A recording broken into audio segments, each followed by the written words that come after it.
Hello મિત્રો, કેમ છો? મજામાં? મિત્રો, શિવરાત્રિ આવી ગઈ છે તો શિવરાત્રિ માટે સરસ મજાનું આપણે રતાળુની વેફર બનાવવાની છે. આ વર્ષોથી શિવરાત્રિ ઉપર બનતું આવે છે અમારા ગામના અંદર. તો આપણે સરસ મજાની શિવરાત્રિને માટે રતાળુની વેફર બનાવવાની છે. મિત્રો, તમને તમારા પરિવારને હેપી શિવરાત્રિ. આપણે બનાવવાની રીત ચાલુ કરીએ છીએ. સૌથી પહેલાં રતાળુને છોલવાનું છે. થોડું એવું તમે ક્યારે ના બનાવેલું હોય તો હાથ ઉપર તેલ લગાવી દેજો અને પછી તમે એને છોલજો. અમે તો અવનવ બનાવીએ છીએ એટલે અમને કઈ જાતનો પ્રોબ્લેમ થતો હોતો નથી. હવે આપણે સાઈડમાંથી કટ કરી દીધું છે. રતાળુને આપણે આવી રીતે છોલી લેવાનું છે. મિત્રો, આ દેશી રતાળું છે અને આની વેફર બહુ સરસ બને. લાલ રતાળું આવે એ છે, કંદમૂળ છે એક, પણ શિવરાત્રી ઉપર શંકર ભગવાનને બહુ જ પસંદ હોય છે. તો અમે આવી રીતના ખેતરના અંદર, વાડીના અંદર અમારા થાય, મમ્મીને એમના ઘરે એટલે લાવે છે. અહીંયા સિટીના અંદર તો વેચાતું પણ મળી જાય છે. બહુ જ સરસ રીતે આવી રીતે એને છોલી લેવાનું છે રતાળુને. રતાળું આપણું સરસ મજાનું છોલાવા આવી ગયું છે.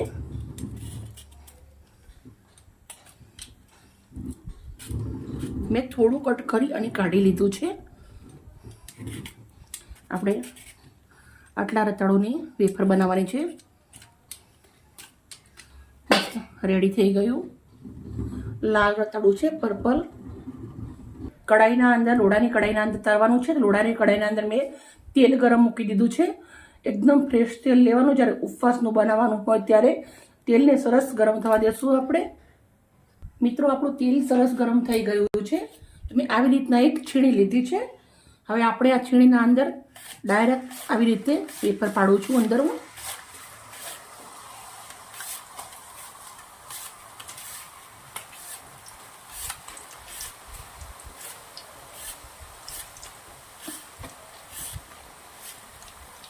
તમે જોઈ શકો છો 2 થી 3 વાર આપણે પાડીશું.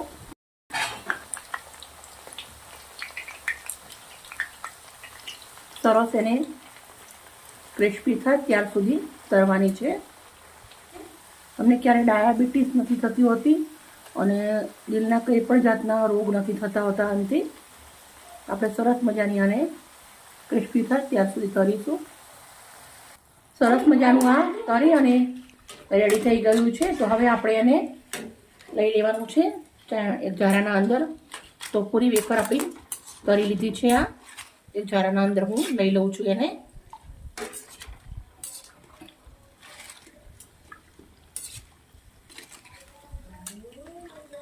બધી જ લઈ લેશું આપણે આવી રીતે.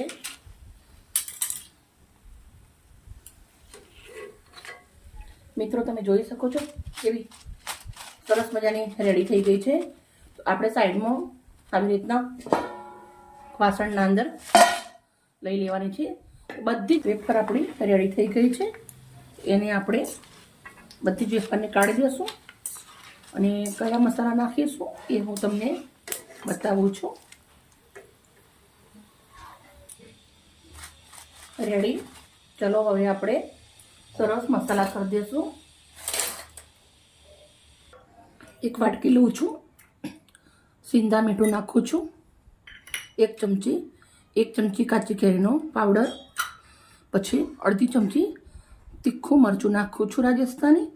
મિત્રો, તમે આ વસ્તુ મેં 3 લીધી છે, પણ કદાચ તમે મરચું ના ખાતા હો ઉપવાસના અંદર તો તમારે નહીં નાખવાનું. આવી રીતે વેફરના ઉપર નાખી દઈશું. ઉલટાવતા જશું ને આવી રીતે મસાલો પૂરો નાખી દેવાનો છે.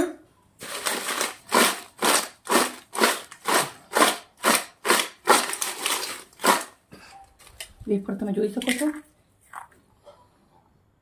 બહુ જ રેડી થઈ ગઈ છે. સરસ. મેં એક બાઉલ લીધું છે. બાઉલના અંદર સર્વ કરું છું. મિત્રો, તમે એકવાર સર્ચ મારીને જોજો.